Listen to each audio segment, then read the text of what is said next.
Hello বন্ধুরা, আজকে আমরা আলোচনা করব তোমাদের চ্যাপ্টার 13 অর্থাৎ ফুড অ্যান্ড নিউট্রিশন বা খাদ্য ও পুষ্টি এই অধ্যায়টা নিয়ে। তো চলো শুরু করা যাক। তো প্রথমেই খাদ্য নিয়ে আমরা আলোচনা করব। আমরা উদ্ভিদ ও প্রাণী থেকে খাদ্য পাই, এটি আমাদের দেহের শক্তি যোগায় ও পুষ্টির চাহিদা পূরণ করে। খাদ্য মূলত বিভিন্ন যৌগের সমন্বয়ে গঠিত। খাদ্য বলতে সেই সকল জৈব উপাদানকে বোঝায় যা জীবদেহের গঠন ও শক্তি উৎপাদনে ব্যবহৃত হয়। অর্থাৎ খাদ্যের মূল উৎস হলো আসলে সজীব দেহ। তো খাদ্যের মধ্যে যে সকল উপাদান বা পুষ্টিদ্রব্য থাকে তা আমাদের দেহে প্রধানত তিনটা কাজ করে। কি কি? প্রথমত জীবের বৃদ্ধি সাধন, ক্ষয় পূরণ ও রক্ষণাবেক্ষণ। দ্বিতীয়ত তাপশক্তি ও কর্মশক্তি প্রদান করা। তৃতীয়ত হচ্ছে রোগ প্রতিরোধ, সুস্থতা বিধান ও শরীরবৃত্তীয় কাজ নিয়ন্ত্রণ করা, যেমন পরিপাক, শ্বসন, রেচন ইত্যাদি। তো খাদ্যর সাথে যে জিনিসটা জড়িত সেটা হচ্ছে আসলে পুষ্টি। হ্যাঁ, পুষ্টি উপাদান হচ্ছে প্রতিদিনের খাবারের গুণসম্পন্ন সেসব উপাদান যা দেহের শক্তি ও যথাযথ বৃদ্ধি নিশ্চিত করে, মেধা ও বুদ্ধি বাড়ায়, রোগ প্রতিরোধ করে, অসুখ বিসুখ থেকে তাড়াতাড়ি সেরে উঠতে সাহায্য করে এবং মানুষকে কর্মক্ষম করে। হ্যাঁ, পুষ্টি আসলে একটি প্রক্রিয়া। এ প্রক্রিয়াতে খাদ্যবস্তু খাওয়ার পর পরিপাক হয় এবং জটিল খাদ্য উপাদানগুলো ভেঙে সরল উপাদানে পরিণত হয়। দেহ এসব সরল উপাদান শোষণ করে নেয় এবং শোষণের পর খাদ্য উপাদানগুলো দেহের সকল অঙ্গের ক্ষয়প্রাপ্ত কোষের পুনর্গঠন ও দেহের বৃদ্ধির জন্য নতুন কোষ গঠন করে। এছাড়া তাপ উৎপাদন, রোগ প্রতিরোধ ও রক্ষণাবেক্ষণের জন্য পুষ্টি যোগায়। তো দেহে খাদ্যের এই সকল কাজই আসলে পুষ্টি প্রক্রিয়ার অন্তর্গত। তো প্রত্যেকটা খাদ্যেরই আসলে এরকম পুষ্টিমান আছে। হ্যাঁ, কোন খাদ্যে কি পরিমাণ ও কত রকম খাদ্য উপাদান থাকে তার উপর নির্ভর করে ওই খাদ্যের পুষ্টিমান বা পুষ্টিমূল্য। যেমন সিদ্ধ চালে প্রায় ৭৯% শ্বেতসার বা শর্করা থাকে, ৬% স্নেহ পদার্থ থাকে। এছাড়া সামান্য পরিমাণে আমিষ, ভিটামিন ও খনিজ লবণও থাকে। তো যেহেতু চালে শ্বেতসারের পরিমাণ বেশি থাকে, অতএব চাল একটি শ্বেতসার জাতীয় পদার্থ। তো প্রতি ১০০ গ্রাম চাল থেকে প্রায় ৩৪৫ থেকে ৩৪৯ কিলো ক্যালোরি শক্তি পাওয়া যায়। তো এরপর আমরা জানবো মিশ্র খাদ্য ও বিশুদ্ধ খাদ্য সম্পর্কে। হ্যাঁ, কোনো খাদ্য উপাদানের পুষ্টিগুণ সম্পর্কে জানতে হলে ওই খাদ্যের প্রকৃতি সম্পর্কে আসলে আগে জানা প্রয়োজন। খাদ্যের প্রকৃতি বলতে আসলে এটা কি মিশ্র খাদ্য নাকি এটা বিশুদ্ধ খাদ্য সেটা বোঝায়। তো মিশ্র খাদ্য বিশুদ্ধ খাদ্যর ব্যাপারটা কি? আসলে মিশ্র খাদ্যে একের অধিক পুষ্টি উপাদান বিদ্যমান থাকে, যেমন দুধ, ডিম, খিচুড়ি, পেয়ারা ইত্যাদি। অন্যদিকে বিশুদ্ধ খাদ্যে শুধুমাত্র একটি উপাদান থাকে, যেমন চিনি ও গ্লুকোজ। এতে শর্করা ছাড়া আর কোনো উপাদান থাকে না। এটাই হচ্ছে মিশ্র খাদ্য ও বিশুদ্ধ খাদ্যের পার্থক্য। তো এবার আমরা বিভিন্ন খাদ্য উপাদানগুলো সম্পর্কে জানবো। খাদ্য অনেকগুলো রাসায়নিক উপাদানের সমন্বয়ে গঠিত। এই রাসায়নিক উপাদানগুলোকে খাদ্য উপাদান বলা হয়। কেবলমাত্র একটি উপাদান দিয়ে গঠিত এমন খাদ্যবস্তুর সংখ্যা আসলে খুবই কম। তো উপাদান অনুযায়ী খাদ্যবস্তুকে আমরা তিনটি ভাগে ভাগ করতে পারি, যথা শর্করা বা শ্বেতসার, আমিষ বা প্রোটিন, স্নেহ বা চর্বি। এছাড়া খাদ্যে আরো অন্যান্য ৩ প্রকারের উপাদান বিশেষভাবে প্রয়োজন, যথা ভিটামিন, খনিজ লবণ, পানি। এগুলো কিন্তু আসলে আমরা আগে থেকেই জানি, কারণ আমাদের আগের সবগুলো শ্রেণীতেই প্রায় এগুলো নিয়ে আলোচনা ছিল। তো আমরা এখন এই যে শর্করা, আমিষ, স্নেহ এগুলো নিয়ে একটু আলোচনা করার চেষ্টা করি। তো প্রথমে হচ্ছে শর্করা। হ্যাঁ, আমাদের দৈনন্দিন খাদ্যের বিভিন্ন উপাদানগুলোর মধ্যে শর্করার পরিমাণ সবচেয়ে বেশি থাকে। এটি দেহের কর্মক্ষমতা যোগায় ও শক্তি উৎপাদন করে। আমরা নাস্তায় মুড়ি, রুটি, চিড়া, পাউরুটি ইত্যাদি খাই। এগুলো হচ্ছে শর্করা জাতীয় খাদ্য। তো গ্লুকোজ আসলে এক ধরনের সরল শর্করা, একটু আগে আমরা এটা জেনেই আসলাম। তো শর্করা, স্নেহ ও আমিষের মধ্যে শর্করা সর্বাপেক্ষা সহজপাচ্য, মানে সহজে এটা হজম হয়। দেহে শোষিত হওয়ার পর শর্করা খুব কম সময়ে তাপ উৎপন্ন করে দেহে শক্তি উৎপাদন করে। তো ১ গ্রাম শর্করা থেকে আমরা প্রায় ৪ কিলো ক্যালোরি তাপ শক্তি পেয়ে থাকি। তো মানবদেহে প্রায় ৩০০ থেকে ৪০০ গ্রাম শর্করা জমা থাকতে পারে। সে হিসেবে এই পরিমাণে শর্করা দিয়ে প্রায় ১২০০ থেকে ১৬০০ কিলো ক্যালোরি তাপ উৎপন্ন করে আমাদের দেহ শক্তি যোগাতে পারে।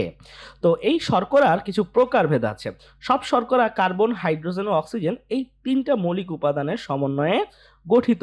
তো রাসায়নিক গঠন পদ্ধতি অনুসারে আমরা এই শর্করাগুলোকে ৩টা ভাগে ভাগ করতে পারি। একটি মাত্র শর্করা অণু দিয়ে যে শর্করাটা গঠিত হয়, যেটা হচ্ছে যে এটাকে বলে মনোস্যাকারাইড। এটা আসলে এই যৌগগুলার রাসায়নিক যে গঠন দেখানো হয়েছে, এগুলো খুবই কমপ্লেক্স জিনিস। এগুলো তোমাদের এই লেভেলে বোঝার জন্য না, তোমাদেরকে জাস্ট দেখানো হলো যে জিনিসগুলো দেখতে কিরকম।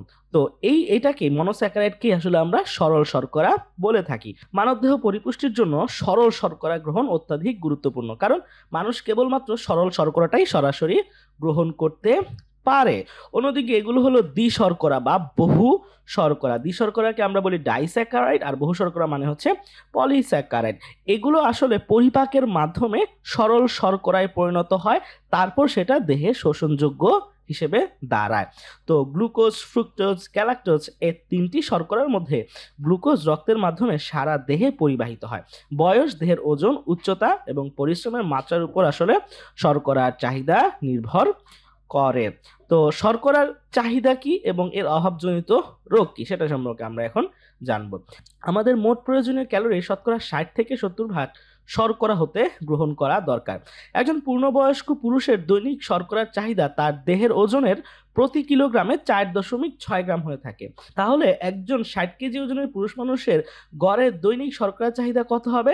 60 × 4.6 অর্থাৎ 276 গ্রাম প্রায়। তো তার মানে এভাবে আমরা খুব সহজেই আমাদের শরীরের ওজনের ভিত্তিতে হিসাব করে ফেলতে পারবো যে আমাদের কি পরিমাণ শর্করা খাওয়ার প্রয়োজন। তো খাবারে কম বা বেশি শর্করা গ্রহণ উভয়ই স্বাস্থ্যের জন্য ক্ষতিকর। শর্করার অভাবে অপুষ্টি দেখা দেয়, রক্তে শর্করার পরিমাণ কমে গেলে দেহে বিপাক ক্রিয়ার সমস্যা সৃষ্টি হয় বা হাইপোগ্লাইমিয়ার লক্ষণ দেখা দেয়, যেমন ক্ষুধা অনুভব করা, বমি বমি ভাব, অতিরিক্ত ঘামানো, হৃদকম্পন বেড়ে বা কমে যাওয়া ইত্যাদি। এবার হচ্ছে আমিষ বা প্রোটিন। হ্যাঁ, পুষ্টিবিজ্ঞানে আমিষ একটি গুরুত্বপূর্ণ উপাদান হিসেবে বিবেচিত হয়। আমিষ হলো অ্যামাইনো অ্যাসিডের একটি জটিল যৌগ। এতে কার্বন, হাইড্রোজেন, অক্সিজেন, নাইট্রোজেন ও সালফার থাকে। তো পরিপাক প্রক্রিয়ার দ্বারা এটি দেহে শোষণ উপযোগী অ্যামাইনো অ্যাসিডে পরিণত হয়। আমিষে 16% নাইট্রোজেন থাকে। এ পর্যন্ত প্রকৃতিজাত দ্রব্যে প্রায় 22 প্রকার অ্যামাইনো অ্যাসিডের সন্ধান পাওয়া গেছে। আমরা বাংলা বা ইংরেজি বর্ণমালাগুলো সাজিয়ে যেমন অসংখ্য শব্দ গঠন করতে পারি, তেমনি এই 22টি অ্যামাইনো অ্যাসিড বিভিন্ন সংখ্যায় বিভিন্নভাবে বিভিন্ন আঙ্গিকে মিলিত হয়ে বিভিন্ন রকমের আমিষের উৎপত্তি ঘটায়। আর এই কারণে মাছ, মাংস, দুধ, ডিম ইত্যাদি খাবারের স্বাদ, গন্ধ ও বর্ণের ব্যাপক তারতম্য দেখা দেয়। তো এই যেগুলো সবই হচ্ছে আসলে আমিষ জাতীয় খাদ্য। তো আমিষের সহজপাচ্যতার গুণক বলে একটা বিষয় আছে। হ্যাঁ, সব আমিষ আমাদের দেহে সমান পরিমাণে শোষিত হয় না। আমিষ জাতীয় খাদ্য গ্রহণ করার পর এর শতকরা কত ভাগ অন্ত্র থেকে দেহে শোষিত হয়, তত ভাগকে সেই আমিষের সহজপাচ্যতার গুণক ধরা হয়। তো সহজপাচ্যতার উপর আসলে আমিষের পুষ্টিমান নির্ভর করে। যে আমিষ শতকরা 100 ভাগই দেহে শোষিত হয় এবং দেহের বৃদ্ধি ও ক্ষয়পূরণের কাজ করে, তার সহজপাচ্যতার গুণক 1। অর্থাৎ এক্ষেত্রে আমিষ যতটুকু গ্রহণ হয় দেহ ঠিক ততটুকুই ধারণ করতে পারে, মানে এই দুইটার পরিমাণ সমান। অর্থাৎ সহজ অর্থে বলতে গেলে যতটুকু আমিষ গ্রহণ করা হয় তার সম্পূর্ণটাই দেহের বৃদ্ধি ও ক্ষয়পূরণে এখানে কাজ করছে। আর যদি তা না হয় তাহলে সহজপাচ্যতার গুণক 1 হতে কম হয়। মায়ের দুধ ও ডিমের আমিষের সহজপাচ্যতার গুণক 1, অন্যান্য সব আমিষেরই সহজপাচ্যতার গুণক 1 হতে কম। এর মানে বোঝা গেল যে মায়ের দুধ এবং ডিম সম্পূর্ণটাই আসলে পাচ্যিত হয় আমাদের দেহে। অর্থাৎ সহজপাচ্যতার গুণকটা আসলে কিভাবে বের করতে হয়, যেটা হচ্ছে যে পরিমাণ আমিষ আমরা শোষণ করতে পারি সেটাকে আমরা করব কি, সর্বোচ্চ যে পরিমাণ আমিষ দেওয়া হয়েছে সেটা দিয়ে আমরা ভাগ দিব, তাহলে আমরা সহজপাচ্যতার গুণক বের করে ফেলতে পারবো। তো আমিষের অভাবজনিত রোগ সম্পর্কে এবার আমরা একটু জানার চেষ্টা করি। আমিষ আমাদের দেহের গঠন উপাদান। দেহ গঠন, বৃদ্ধি, ক্ষয়পূরণ ও নাইট্রোজেনের সমতা রক্ষার জন্য অ্যামাইনো অ্যাসিড অত্যন্ত প্রয়োজন। কিছু কিছু অ্যামাইনো অ্যাসিডকে অত্যাবশ্যকীয় অ্যামাইনো অ্যাসিড বলে। অত্যাবশ্যকীয় অ্যামাইনো অ্যাসিড আমাদের দেহে তৈরি হয় না, খাদ্য থেকে এই অ্যামাইনো অ্যাসিডগুলো সংগ্রহ করতে হয়। তো অত্যাবশ্যকীয় অ্যামাইনো অ্যাসিডের অভাব ঘটলে নানা রোগের উপসর্গ দেখা দেয়, যেমন বমি বমি ভাব, মূত্রে জৈব অ্যাসিডের পরিমাণ বেড়ে যাওয়া, নাইট্রোজেনের ভারসাম্য বজায় না থাকা ইত্যাদি। খাদ্যে পরিমিত ও প্রয়োজনীয় জৈব আমিষ বা মিশ্র আমিষ না থাকলে শিশুর দেহে আমিষের অভাবজনিত সমস্যার সৃষ্টি হয়। দেহের স্বাভাবিক বৃদ্ধি ও গঠন বাধাগ্রস্ত হয়। শিশু পুষ্টিহীনতায় ভুগলে দেহের বৃদ্ধি ব্যাহত হয়। শিশুদের ক্ষেত্রে কোয়ারশিওরকর ও মেরাসমাস রোগটাও দেখা দেয়। তো এই কোয়ারশিওরকর আর মেরাসমাস রোগটা আসলে কি? কোয়ারশিয়াকর রোগের লক্ষণ হচ্ছে শিশুদের খাওয়ায় অরুচি হয়, পেশি শীর্ণ ও দুর্বল হতে থাকে, চামড়া এবং চুলের মসৃণতা ও রং নষ্ট হয়ে যায়, ডায়রিয়া হয়, শরীরে পানি আসে, আবার পেটও বড় হয়ে যেতে পারে। তো উপযুক্ত চিকিৎসা দ্বারা এই রোগ নিরাময় হলেও দেহে মানসিক স্থবিরতা চলে আসে। কোয়ারশিয়াকর রোগ মারাত্মক হলে শিশুর মৃত্যুও ঘটতে পারে। এরকম আরেকটা রোগ হচ্ছে মেরাসমাস। হ্যাঁ, আমিষ ও ক্যালোরি উভয়ের অভাবেই আসলে এই রোগটা ঘটে।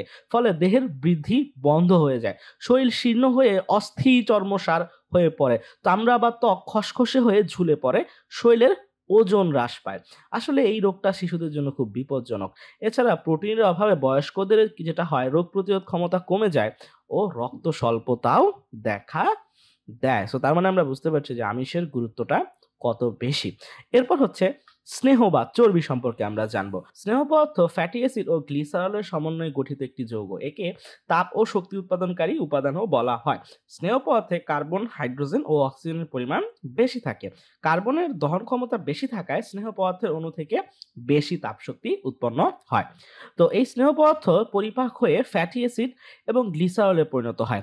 ফ্যাটি অ্যাসিড ও গ্লিসারল আমাদের ক্ষুদ্রান্তের ভিলায়ের ভিতরে অবস্থিত লসিকা নালীর মাধ্যমে শোষিত হয়। স্নেহ পদার্থে প্রায় 20 প্রকার চর্বি জাতীয় অ্যাসিড পাওয়া যায়। তো এই চর্বি জাতীয় অ্যাসিড আসলে 2 প্রকার, যথা সম্পৃক্ত চর্বি জাতীয় অ্যাসিড এবং অসম্পৃক্ত চর্বি জাতীয় অ্যাসিড। যেমনটা আমরা এখানে দেখতে পাচ্ছি, এটা আসলে চর্বি জাতীয় অ্যাসিডের রাসায়নিক যে স্ট্রাকচার সেটা আমরা দেখতে পাচ্ছি। আমাদের এটা মনে রাখার প্রয়োজন এখন পড়বে না। তবে আমি শুধু তোমাদেরকে বলি দেই যে এখানে কি পার্থক্যটা আছে। খেয়াল করে দেখো, এখানে এই যে কার্বনগুলোর মধ্যে যে হাতগুলো আছে বা বন্ধনগুলো আছে, দেখো সবগুলো একক বন্ধন, মানে একটা হাতের মাধ্যমে কার্বন যুক্ত। বাট এখানে যদি খেয়াল করে দেখো, এখানে আসলে দেখো মাঝখানে এই যে 2টা কার্বনের মধ্যে আসলে 2টা হাত আছে। আর এই কারণেই এটা হচ্ছে অসম্পৃক্ত আর এরা হচ্ছে সম্পৃক্ত। তো আমাদের দেহে যকৃতের মধ্যে চর্বি জাতীয় অ্যাসিড তৈরি হয়, তবে যকৃতে চর্বি জাতীয় অ্যাসিড তৈরির ক্ষমতা অত্যন্ত কম। অন্যদিকে কিছু কিছু চর্বি জাতীয় অ্যাসিড আছে যা দেহের জন্য অত্যাবশ্যক। এগুলো প্রধানত উদ্ভিজ্জ তেলে পাওয়া যায়। তো এই চর্বি জাতীয় খাদ্যের উৎসগুলো কি কি? কোনো খাদ্যে স্নেহ পদার্থের পরিমাণ দ্বারা আসলে এর উপকারিতা যাচাই করা যায় না। যে স্নেহ জাতীয় খাদ্যে অসম্পূর্ণ চর্বি জাতীয় অ্যাসিড বেশি থাকে তা বেশি উপকারী, যেমন সয়াবিন তেল, সূর্যমুখী তেল, তিলের তেল, ভুট্টার তেল ইত্যাদি। এসব তেল দিয়ে তৈরি খাবার উৎকৃষ্টতর স্নেহ জাতীয় খাদ্যের অন্তর্ভুক্ত, যেমন মেয়োনিজ, সালাদ, কাসুন্দি, তেলের আচার ইত্যাদি উৎকৃষ্টতর স্নেহ জাতীয় খাদ্যের অন্তর্ভুক্ত। অন্যদিকে যেসব খাদ্যে সম্পৃক্ত চর্বি জাতীয় অ্যাসিড বেশি থাকে সে সকল খাদ্যকে আমরা স্নেহবহুল খাদ্য বলি, যেমন মাংস, মাখন, পনির, ডালডা, চকলেট, বাদাম যা দেখতে পাচ্ছে এগুলো আর কি।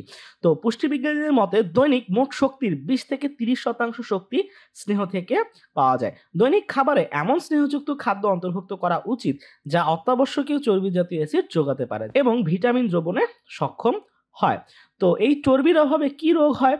খাদ্যে স্নেহ পদার্থের অভাব ঘটলে দেহের চর্বিতে দ্রবণীয় ভিটামিনের অভাব পরিলক্ষিত হয়, ফলে ভিটামিনের অভাবজনিত রোগ দেখা দেয়, যেমন ত্বক শুষ্ক ও খসখসে হয়ে দেহের সৌন্দর্য নষ্ট করে। অত্যাবশ্যকীয় চর্বি জাতীয় অ্যাসিডের অভাবে শিশুদের এক্সিমা রোগ হয় ও বয়স্কদের চর্মরোগের প্রতিরোধ ক্ষমতা কমে যায়। তো এই যে আমরা শর্করা, আমিষ, স্নেহ এগুলোর কথা বললাম, এখান থেকে আসলে আমরা মূলত যে জিনিসটা পাচ্ছি সেটা হচ্ছে শক্তিটা পাচ্ছি কমনলি, তাই তো? তো এই শক্তিটাকে আসলে আমরা ক্যালোরি দিয়ে হিসাব করা হয়। হ্যাঁ, শর্করা, আমিষ ও স্নেহ এই 3টি উপাদান থেকে আসলে দেহে তাপ উৎপন্ন হয়।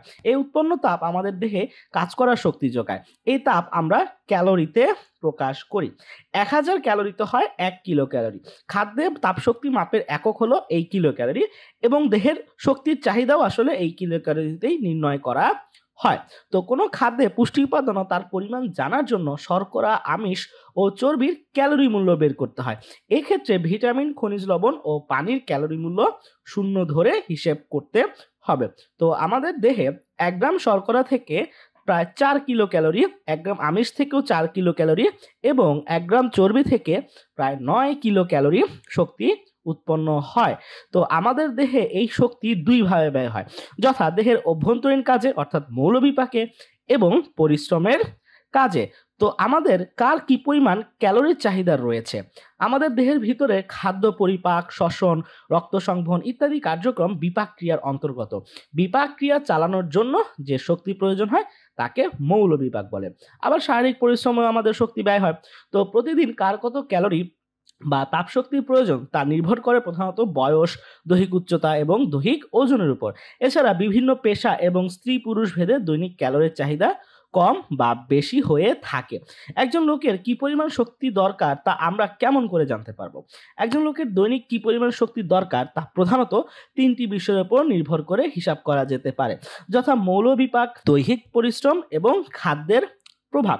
দৈনিক খাদ্য আমাদের প্রয়োজন অনুযায়ী হওয়া উচিত। খাদ্য নির্বাচনের সময় আমাদের খেয়াল রাখতে হবে যে খাদ্য থেকে দেহ যেন প্রয়োজনীয় ক্যালোরিটা পেয়ে যায় এবং ভিটামিন, খনিজ লবণ ও অন্যান্য প্রয়োজনীয় উপাদানগুলো যেন এতে থাকে। তো আমরা এখন একটা ক্যালোরি চার্টের মাধ্যমে দেখব যে কোন শ্রেণীর মানুষের বা কোন বয়সের মানুষের, কোন ওজনের মানুষের কি পরিমাণ শক্তি দরকার। এখানে আমরা দেখতে পাচ্ছি বাচ্চা, শিশু, পুরুষ, নারী, সন্তান সম্ভবা, মাতার অতিরিক্ত চাহিদা, প্রসূতি মাতার অতিরিক্ত চাহিদার এগুলোর হিসাব। তো এখানে হচ্ছে বয়স এবং এখানে আমরা দেখতে পাচ্ছি তাদের গড় ওজন এবং সেই ওজন অনুযায়ী ক্যালোরির চাহিদা। খেয়াল করে দেখো, বাচ্চাদের ক্ষেত্রে যেমন 0 থেকে 5 মাস বয়সের বাচ্চাদের গড় ওজন হবে 6 কেজি এবং তখন প্রায় 115 কিলো ক্যালোরি শক্তি প্রয়োজন। তারপর 6 মাস থেকে 1 বছরের ক্ষেত্রে গড় ওজন যখন 9 কেজি হয় তখন 100 কিলো ক্যালোরি শক্তির প্রয়োজন। তারপর শিশুদের ক্ষেত্রে এরকম, পুরুষের ক্ষেত্রে এরকম, নারীদের ক্ষেত্রে এরকম। তবে সন্তান সম্ভবা মাতার অতিরিক্ত চাহিদা থাকে সবসময়, সেটা বিবেচনা করে সন্তান সম্ভবার 1 থেকে 3 মাসের ক্ষেত্রে এই যে এখানে যে আমরা হিসাব দেখতে পাচ্ছি তার থেকে আরো 150 কিলো ক্যালোরি বাড়িয়ে দিতে হবে। 3 থেকে 6 মাসের জন্য 200 কিলো ক্যালোরি বাড়াতে হবে এবং 6 থেকে 9 মাসের জন্য প্রায় 300 কিলো ক্যালোরি বাড়াতে হবে। আর যখন সন্তান জন্ম লাভ করে ফেলবে অর্থাৎ প্রসূতি মাতার ক্ষেত্রে এই হিসাবের থেকে আরো অতিরিক্ত 400 কিলো ক্যালোরি আমাদের শক্তির চাহিদা প্রয়োজন পড়বে। তো আমরা যদি এই চারটা একটু ভালো করে খেয়াল করে দেখি তাহলে আমরা বিভিন্ন বয়সের নারী, পুরুষ, শিশু, বাচ্চা সবার জন্য একটা আইডিয়া পেয়ে যাব যে আমাদের কি পরিমাণ কিলো ক্যালোরি বা কি পরিমাণ শক্তির প্রয়োজন। তো এবার আমরা যে কাজটা করব, এবার আমরা ভিটামিন, খনিজ লবণ এবং পানি এগুলো সম্পর্কে আলোচনা করব। তো প্রথমে হচ্ছে ভিটামিন। হ্যাঁ, ভিটামিন বলতে আমরা খাদ্যের ওই সকল জৈব রাসায়নিক পদার্থকে বুঝি যা খাদ্যে সামান্য পরিমাণে উপস্থিত থাকে এবং ভিটামিন সমূহ প্রত্যক্ষভাবে দেহ গঠনে অংশগ্রহণ না করলেও এদের অভাবে দেহের ক্ষয়পূরণ, বৃদ্ধি সাধন বা তাপশক্তি উৎপাদন ইত্যাদি বিভিন্ন ক্রিয়াগুলো সুসম্পন্ন হতে পারে না। ভিটামিন আমাদের রোগ প্রতিরোধ, শক্তি বৃদ্ধি ও বিভিন্ন জৈব রাসায়নিক বিক্রিয়ায় উদ্দীপনা যোগায়। তো দ্রবণীয়তার গুণ অনুসারে ভিটামিনকে আমরা 2 ভাগে ভাগ করি, যথা স্নেহ জাতীয় পদার্থে দ্রবণীয় ভিটামিন যেমন এ, ডি, ই এবং কে, এবং পানিতে দ্রবণীয় ভিটামিন যেমন ভিটামিন বি কমপ্লেক্স এবং সি। তো এই ভিটামিনের উৎসগুলো কি কি? গাছের সবুজ পাতা, কচি ডগা, হলুদ ও সবুজ বর্ণের সবজি, ফল ও বীজ ইত্যাদি অংশে ভিটামিন থাকে। তো এবার আমরা এই ভিটামিনগুলো সম্পর্কে জানবো। প্রথমে হচ্ছে ভিটামিন এ। হ্যাঁ, মাছের তেল ও প্রাণীজ স্নেহে প্রচুর পরিমাণে ভিটামিন এ পাওয়া যায়। এছাড়া ক্যারোটিন সমৃদ্ধ শাকসবজি যেমন লাল শাক, পুঁই শাক, পালং শাক, টমেটো, গাজর, বিট ও মিষ্টি কুমড়াতে ভিটামিন এ রয়েছে। এছাড়া বিভিন্ন ধরনের ফল যেমন পেঁপে, আম, কাঁঠালেও এই ভিটামিন থাকে। এমনকি মলা এবং ঢেলা মাছেও প্রচুর পরিমাণে ভিটামিন এ পাওয়া যায়। তো ভিটামিন এ কি কাজ করে? দৃষ্টিশক্তি স্বাভাবিক রাখা, ত্বক ও শেষলা ঝিল্লিকে সুস্থ রাখা, দেহের বিভিন্ন সংক্রামক রোগের হাত থেকে রক্ষা করা, খাদ্যদ্রব্য পরিপাক ও ক্ষুধার উদ্রেক করা, রক্তের স্বাভাবিক অবস্থা বজায় রাখা ও দেহের পুষ্টি ও বৃদ্ধিতে সহায়তা করা হচ্ছে ভিটামিন এর কাজ। মানে ভিটামিন এ কিন্তু আসলে অনেকগুলো কাজ করে। তো এই ভিটামিনের অভাবে আসলে বেশ কিছু রোগ হতে পারে, যেমন রাতকানা রোগ। এই রোগের লক্ষণ হলো স্বল্প আলোতে, বিশেষ করে রাতে আবছা আলোতে দেখতে না পাওয়া। শিশুরা এই রোগে বেশি আক্রান্ত হয়। দীর্ঘদিন ধরে এই অবস্থা চলতে থাকলে চোখ সম্পূর্ণরূপে অন্ধ হয়ে যেতে পারে। এ রোগে আক্রান্ত শিশুকে সবুজ শাকসবজি ও রঙিন ফলমূল খাওয়ানো উচিত।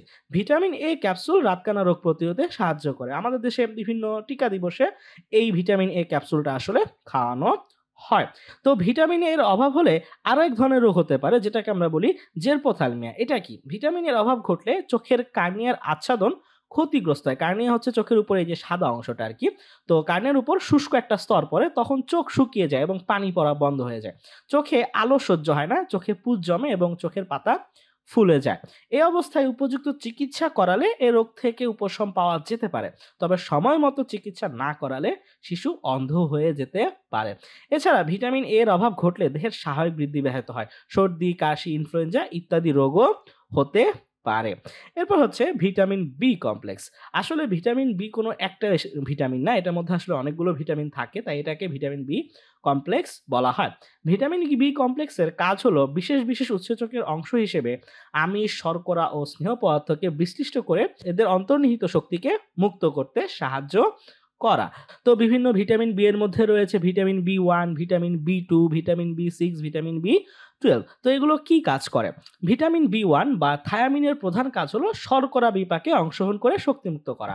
তাছাড়া স্বাভাবিক ক্ষুধা বজায় রাখতে এবং স্নায়ুতন্ত্রকে সক্রিয় রাখতে সহায়তা করে। ভিটামিন বি2 বা riboflavin amino acid, fatty acid ও কার্বোহাইড্রেটের বিপাকে অংশ নিয়ে শক্তি উৎপাদনে সাহায্য করে ভিটামিন বি2। ভিটামিন বি6 বা পাইরিডক্সিন এটা কি করে? এটা শক্তি উৎপাদনে সহায়তা করে। ভিটামিন বি12 বা সায়ানোকোবালেমিন এটা কি করে? লোহিত রক্তকণিকা বৃদ্ধি ও উৎপাদনে সহায়তা করে। শ্বেত রক্তকণিকা ও অনুচক্রিকার সংখ্যা বৃদ্ধি করতে সাহায্য করে। তো তার মানে ভিটামিন বি কিন্তু আসলে সর্বোপরি অনেক অনেক কাজ করে থাকে। এরপর হচ্ছে ভিটামিন সি। দেহের জন্য ভিটামিন সি আসলে অতি প্রয়োজনীয় একটা উপাদান। এই ভিটামিন পানিতে দ্রবীভূত হয় এবং সামান্য তাপেই নষ্ট হয়ে যায়। ভিটামিন সি কিন্তু দেহে জমা থাকে না, তাই এটা আমাদের প্রতিদিন খাওয়া দরকার। টক জাতীয় ফল, আমলকি, আনারস, পেয়ারা, কমলালেবু, আমড়া ইত্যাদি ফলে প্রচুর পরিমাণে ভিটামিন সি থাকে। পাকা ফল অপেক্ষা কাঁচা সবজি ও ফলে এই ভিটামিন বেশি থাকে। সবুজ শাকসবজি যেমন ফুলকপি, বাঁধাকপি, টমেটো, লেটুস পাতা ইত্যাদি থেকেও আমরা আসলে ভিটামিন সি পাই। তো এই ভিটামিন সি এর অভাবজনিত রোগগুলো কি কি? ভিটামিন সি আসলে পেশি ও দাঁত মজবুত করে, ক্ষত নিরাময় ও চর্মরোগ রোধে সহায়তা করে, কণ্ঠনালী ও নাকের সংক্রমণও প্রতিরোধ করে। তো প্রাপ্তবয়স্কদের দেহে ভিটামিন সি এর অভাব প্রকট হলে নিচের লক্ষণগুলো দেখা যায়। কি কি? হাড়ের গঠন শক্ত ও মজবুত হতে পারে না, হাড় দুর্বল ও ভঙ্গুর হয়ে যায়, ত্বক খসখসে হয়, চুলকায়, ত্বকে ঘা হলে সহজে শুকাতে চায় না। ভিটামিন সি এর অভাবে স্কারভি রোগও হয়। তো এই স্কারভি রোগটা আবার কি? এ রোগ হলে যা যা ঘটে তা হলো দাঁতের মাড়ি ফুলে নরম হয়ে যায়, দাঁতের গোড়া আলগা হয়ে যায় এবং গোড়া থেকে রক্ত পড়ে, দাঁতের এনামেল উঠে যায় এবং এতে দাঁত অকালে পড়ে যেতে পারে। শিশু ও বয়স্কদের ক্ষেত্রে এই রোগটা বেশি হয়। গ্রন্থি ফুলে যায়, মুখে ব্যথা হয়, রক্তক্ষরণ সহজে বন্ধ হয় না, ঘা শুকাতে দেরি হয়। অন্যান্য রোগ বিশেষ করে সর্দি কাশি খুব সহজে আক্রমণ করে এই স্কারভি রোগটা হলে। তো এর প্রতিকার হচ্ছে ডাক্তারের পরামর্শ নেওয়া। তো প্রতিরোধ করার জন্য কি করতে হবে আমাদের? আমাদের কোলের শিশুকে মায়ের দুধের সাথে অন্যান্য সম্পূরক খাদ্য যেমন ফলের রস, সবজির স্যুপ ইত্যাদি খাওয়াতে হবে। তাহলে এই ভিটামিনটার আর অভাব হবে না। এরপর হচ্ছে ভিটামিন ডি। ভোজ্য তেল, দুধ ও দুধ জাতীয় খাদ্য, বিভিন্ন মাছের তেল, ডিমের কুসুম, মাখন, ঘি, চর্বি এবং ইলিশ মাছে পর্যাপ্ত পরিমাণে ভিটামিন ডি পাওয়া যায়। ভিটামিন ডির কাজ হচ্ছে অস্থি ও দাঁতের কাঠামো গঠন করা, অন্ত্রে ক্যালসিয়াম শোষণ বাড়ানো, রক্ত প্রবাহে ক্যালসিয়াম ও ফসফরাসের মাত্রা নিয়ন্ত্রণ করা। তো ভিটামিন ডি এর অভাবে কি রোগ হয়? ভিটামিন ডির অভাব হলে লোহার শোষণ, সঞ্চয় ও হিমোগ্লোবিন তৈরিতে বিঘ্ন ঘটে এবং ভিটামিন ডি ও ক্যালসিয়ামের অভাবে রিকেটস ও অস্টিওম্যালেশিয়া রোগ হয়। তো এই রিকেটস ও অস্টিওম্যালেশিয়া কি এগুলো সম্পর্কে আমরা একটু জানি। এই রোগটা হলে যেটা হয়, এই রোগে শিশুদের হাড় নরম হয়ে যায় এবং বৃদ্ধি ব্যাহত হয়। পায়ের হাড় ধনুকের মতো বেঁকে যায়, দেহের চাপে অন্যান্য হাড়গুলো বেঁকে যায়, হাত পায়ের অস্থিসন্ধি বা গিঁট ফুলে যায়, বুকের হাড় বা পাঁজরের হাড়ও বেঁকে যেতে পারে। তো প্রতিকার কি? এই অবস্থায় আসলে ডাক্তারের পরামর্শ নেওয়াই একমাত্র প্রতিকার। আর আমরা এই রোগটাকে প্রতিরোধ করতে চাইলে আমাদের শিশুকে ভিটামিন ডি সমৃদ্ধ খাবার খাওয়াতে হবে। সূর্যরশ্মি থেকে ভিটামিন ডি পাওয়া যায়, তাই শিশুকে কিছুক্ষণের জন্য রোদ্রে খেলাধুলা করতে দেওয়া উচিত। আসলে সূর্যের মধ্যে ভিটামিন ডি থাকে না। যেটা হয়, সূর্যের আলো আমাদের দেহে পড়লে আমাদের দেহে ভিটামিন ডি উৎপন্ন হওয়া সহজ হয়। তো এরকম আরেকটা রোগ হচ্ছে কি? অস্টিওম্যালেশিয়া। আসলে বয়স্কদের রিকেটস রোগী আসলে অস্টিওম্যালেশিয়া নামে পরিচিত। এই রোগের লক্ষণগুলো নিম্নরূপ। ভিটামিন ডি এর অভাবে ক্যালসিয়াম শোষণে বিঘ্ন ঘটে, ক্যালসিয়াম ও ফসফরাসের সঞ্চয় কমতে থাকে, থাইরয়েড গ্রন্থির কাজের পরিবর্তন ঘটে, অস্থি দুর্বল হয়ে অস্থির কাঠিন্য কমে যায় এবং হালকা আঘাতেই অস্থি ভেঙে যাওয়ার সম্ভাবনা বেশি থাকে।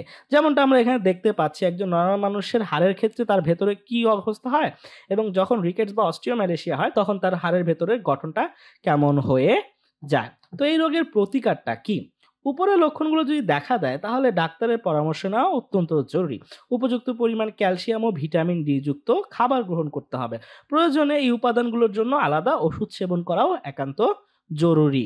তো প্রতিরোধ করার জন্য আমরা যে কাজটা করব, শিশুকাল থেকেই ভিটামিন ডি ও ক্যালসিয়াম সমৃদ্ধ খাবার খাওয়া সুনিশ্চিত করব এবং শিশুদেরকে কিছুক্ষণের জন্য রৌদ্রে খেলাধুলার ব্যবস্থা করব, যেটা একটু আগে আমরা জানলাম অলরেডি। তো এরপরে আমরা জানবো ভিটামিন ই নিয়ে। হ্যাঁ, ভোজ্য তেল ভিটামিন ই এর সবচেয়ে ভালো উৎস। শস্যদানা, যকৃৎ, মাছ মাংসের চর্বিতে ভিটামিন ই পাওয়া যায়। তো ভিটামিন ই এর কাজ কি? ভিটামিন ই কোষ গঠনে সহায়তা করে, শরীরের কিছু ক্রিয়া বিক্রিয়ায় অংশগ্রহণ করে। খুব কম ক্ষেত্রেই আসলে ভিটামিন ই এর অভাব ঘটে আমাদের শরীরে এবং এর অভাবজনিত লক্ষণও আসলে কম। তো ভিটামিন ই এর পরে যেই ভিটামিনটা আছে সেটা হচ্ছে ভিটামিন কে। হ্যাঁ, সবুজ রঙের শাকসবজি, লেটুস পাতা, তারপর ফুলকপি, বাঁধাকপি, ডিমের কুসুম, সয়াবিন তেল এবং যকৃতে আমরা এই ভিটামিন কেটা পাই। তো এর কাজ কি? ভিটামিন কে আসলে আমাদের দেহে প্রথমবিন নামক এক প্রকার প্রোটিন তৈরি করে এবং এই প্রথমবিন নামক প্রোটিনের কাজ হচ্ছে রক্ত জমাট বাঁধতে সাহায্য করা। তো যদি ভিটামিন কে অভাব হয় তাহলে কি কি সমস্যা দেখা দেয়? আমাদের দেহে যকৃৎ থেকে পিত্তরস নামে একটা রস নিঃসৃত হয়। তো পিত্তরস নিঃসরণে যখন অসুবিধা হয় তখন আসলে শরীরে ভিটামিন কে এর শোষণ কমে যায়। আর ভিটামিন কে এর অভাবে যেটা হয়, ত্বকের নিচে ও দেহাভ্যন্তরে যে রক্তক্ষরণ হয় তা সহজে বন্ধ হতে চায় না এবং এটা বন্ধ না করার ব্যবস্থা নিলে রোগী মারাও যেতে পারে। এই ভিটামিনের অভাবে অপারেশনের রোগীর রক্তক্ষরণও সহজে বন্ধ হতে চায় না। এতে রোগীর জীবন নাশের আশঙ্কা অনেক বেশি থাকে। সো তার মানে আমরা বুঝতে পারলাম যে ভিটামিনগুলো আসলে আমাদের শরীরে বিভিন্ন কাজে একটা ভাইটাল রোল প্লে করে। তো এই ভিটামিন ছাড়াও আরো যে উপাদানটা আমাদের শরীরে দরকার সেটা হচ্ছে খনিজ লবণ। হ্যাঁ, ভাত এবং তরকারির সাথে আমরা প্রত্যহ খাবার লবণ খাই। তবে এছাড়া আরো অনেক প্রকার লবণ আছে যা আমাদের দেহের জন্য অতীব প্রয়োজনীয়। খনিজ লবণ খাদ্যে থাকা আমিষ, শর্করা ও স্নেহ পদার্থের মতো দেহে তাপ উৎপন্ন করে না, কিন্তু দেহকোষ ও দেহে তরলের জন্য খনিজ লবণ একটি অত্যাবশ্যকীয় উপাদান। তো খনিজ লবণ প্রধানত ২ ভাবে আমাদের দেহে কাজ করে। সেটা হচ্ছে দেহ গঠন ও উপাদান রূপে এবং দেহের অভ্যন্তরীণ কাজ নিয়ন্ত্রণ করে। মাছ, ডিম, দুধ, সবুজ শাকসবজি এবং ফল খনিজ লবণের প্রধান উৎস। Calcium, sodium, magnesium, phosphorus, chlorine, iodine, লৌহ, সালফার ইত্যাদি লবণ জাতীয় দ্রব্য খাদ্যের সাথে এই লবণের মাধ্যমে আসলে আমাদের দেহে প্রবেশ করে এবং দেহ গঠনে সাহায্য করে। তো এইসব উপাদান কিন্তু আমাদের দেহে মৌলিক উপাদান হিসেবে থাকে না। অন্য পদার্থের সঙ্গে জৈব ও অজৈব যৌগরূপে থাকে। তো এই খনিজ লবণের কাজ কি? মানবদেহে খনিজ লবণের প্রয়োজনীয়তা অত্যন্ত বেশি। খনিজ লবণ দেহ গঠন ও দেহের অভ্যন্তরীণ কাজ নিয়ন্ত্রণ করে। অস্থি, দাঁত, এনজাইম ও হরমোন গঠনের জন্য খনিজ লবণ অপরিহার্য উপাদান। এছাড়া স্নায়ু উদ্দীপনা ও পেশি সংকোচন নিয়ন্ত্রণ করে, দেহের জলীয় অংশে সমতা রক্ষা করে ও বিভিন্ন এনজাইমে সক্রিয় ভূমিকা রাখে। তো বিভিন্ন রকম খনিজ লবণ আসলে ভিন্ন ভিন্ন কাজ করে থাকে। যেমন ক্যালসিয়াম দাঁত ও হাড় গঠনে, রক্ত জমাট বাঁধতে, স্নায়ু ব্যবস্থাপনায় সুষ্ঠু কাজ সম্পাদনে সাহায্য করে। ফসফরাস দাঁত ও হাড় গঠন এবং ফসফোলিপিড তৈরি করে। লৌহ রক্তের লোহিত রক্তকণিকার গঠন, উৎসেচক বা এনজাইমের কার্যকারিতায় সহায়তা করে। আয়োডিন থাইরয়েড গ্রন্থির কাজ ও বিপাকের কাজ সুষ্ঠুভাবে সম্পাদনে সহায়তা করে। দেহের অধিকাংশ কোষ ও দেহরসের জন্য সোডিয়াম আবার প্রয়োজন পড়ে। আবার পটাশিয়াম যে কাজটা করে আমাদের পেশি সংকোচনে গুরুত্বপূর্ণ ভূমিকা পালন করে। তো এই যে উপাদানগুলোই আসলে আমরা লবণের মাধ্যমে পেয়ে থাকি। তো যখন আমাদের শরীরে এই লবণগুলো তথা এই মৌলগুলোর অভাব ঘটে তখনই আসলে বিভিন্ন রোগ সৃষ্টি হয়। যেমন এরকম একটা রোগ হচ্ছে গলগণ্ড। হ্যাঁ, আমাদের দেশের উত্তরাঞ্চলে বিশেষ করে রংপুর, দিনাজপুর, জামালপুর ও ময়মনসিংহে এই রোগের প্রকোপটা বেশি। যখন আমাদের রক্তে কোনো কারণে আয়োডিনের অভাব ঘটে তখন গলায় অবস্থিত থাইরয়েড গ্রন্থি ক্রমশ আকারে বড় হতে থাকে এবং গলা ফুলে অনেকটা এরকম অবস্থা হয়। তো একেই আসলে গলগণ্ড বা ঘ্যাগ বলে। এ রোগের লক্ষণগুলো হচ্ছে থাইরয়েড গ্রন্থি ফুলে যায়, শ্বাস নিতে কষ্ট হয়, শ্বাস প্রশ্বাসের সময় শব্দ হয়, গলার আওয়াজটা ফ্যাসফ্যাসে হয়ে যায়, গলায় অস্বস্তি বোধ হয়, খাবার গিলতে কষ্ট হয়, আক্রান্ত ব্যক্তি অবসাদ ও দুর্বলতা বোধ করে। তো এই রোগের প্রতিকারটা আসলে কি? এই রোগের প্রাথমিক অবস্থায় আয়োডিনযুক্ত লবণ, সামুদ্রিক মাছ, মাছের তেল ও সামুদ্রিক শৈবাল ইত্যাদি খাওয়ার অভ্যাস গড়ে তুলতে হবে। প্রয়োজনে ডাক্তারের পরামর্শ নিয়ে সুচিকিৎসার ব্যবস্থা করতে হবে। তো এরকম আয়োডিনের অভাবে আরেকটা রোগ হচ্ছে ক্রোটিনিজম। হ্যাঁ, এইটা আবার কি? সাধারণত আয়োডিনের অভাবে শিশুদের ক্ষেত্রে আমরা এই রোগটা দেখতে পাই। এই রোগে আক্রান্ত শিশুর দেহে যে লক্ষণগুলো দেখা দেয় সেগুলো হলো দেহের বর্ধন মানে বৃদ্ধি মন্থর হয়ে যাওয়া, পুরু ত্বক এবং মুখমণ্ডলের পরিবর্তন দেখা দেওয়া, পুরু ঠোঁট, বড় জিহ্বা ও মানসিক প্রতিবন্ধী হওয়ার সম্ভাবনা বেশি থাকে। তো প্রতিকার কি? যথাসময়ে সঠিক চিকিৎসা করালে শিশুদের দৈহিক অসুবিধাগুলো দূর হয় এবং স্বাভাবিক বৃদ্ধি ঠিক রাখা যায়। আর প্রতিরোধ হচ্ছে অবশ্যই আমাদেরকে খাবারে আয়োডিনযুক্ত লবণ গ্রহণ করতে হবে। তো এরকম আরেকটা রোগ হচ্ছে রক্ত স্বল্পতা বা অ্যানিমিয়া বা রক্তাল্পতাও এটাকে আমরা বলতে পারি। এই রোগটা হয় আসলে লোহার অভাবে। লোহা হচ্ছে রোহিত রক্তকণিকা তথা হিমোগ্লোবিনের গঠন উপাদান। শিশু ও সন্তান সম্ভবা মায়ের খাদ্যে লোহার ঘাটতির জন্য রক্ত স্বল্পতা দেখা দেয়। সাধারণত শিশুদের পেটে কৃমি হলেও এই রক্তাল্পতা দেখা দিতে পারে। এর লক্ষণগুলো হলো দুর্বলতা বোধ, মাথা বা গা ঝিনঝিন করা, বুক ধড়ফড় করা, মাথা ঘোরানো, অল্প পরিশ্রমে হাঁপিয়ে ওঠা, ওজন হ্রাস ও খাওয়ায় অরুচি দেখা দেয়া। তো এই রোগের প্রতিকার কি? লৌহ সমৃদ্ধ শাকসবজি, ফল, মাংস, ডিমের কুসুম, যকৃৎ ও বৃক্ক ইত্যাদি বেশি করে খাওয়া, প্রয়োজনে ডাক্তারের পরামর্শ অনুযায়ী ওষুধ সেবন করা। এ রোগ কঠিন আকার ধারণ করলে হৃৎপিণ্ডে রক্ত সঞ্চালন ও হৃদস্পন্দন বন্ধ হয়ে মৃত্যু হওয়ার সম্ভাবনা থাকে। তো তার মানে আমরা বুঝতে পারছি খনিজ লবণ তথা খনিজ লবণে থাকা এইসব উপাদানগুলো আমাদের শরীরের জন্য কত ভাইটাল রোল প্লে করে। তো এই খনিজ লবণের পাশাপাশি আরেকটা জিনিস আছে যেটা আমাদের অনেক বেশি দরকার, আর সেটা হচ্ছে পানি। হ্যাঁ, পানি জীবন ধারণের জন্য একটা অপরিহার্য উপাদান। আমাদের দেহের প্রায় 60 থেকে 70 ভাগই পানি।